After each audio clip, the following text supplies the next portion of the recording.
কৃষ্ণনগর থেকে করিমপুর রেলপথের সার্ভে গত 2023 সালে শুরু হয়।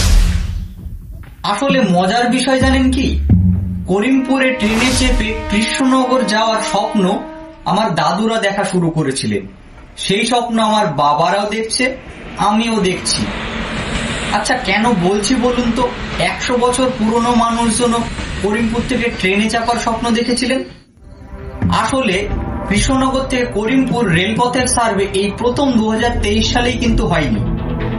এই সার্ভে শুরু হয়েছিল 1905 সালে, তারপর 1984, 2007 সালে, 2009 সালে এবং এই 2023 সালেও রেলের সার্ভের রিপোর্ট গত ডিসেম্বর মাসে জমা পড়ে। এখন দেখার বিষয় হলো আমরাও দেখে যাই এই করিমপুরের থেকে ট্রেনে উঠে কৃষ্ণনগর যেতে পারি কিনা।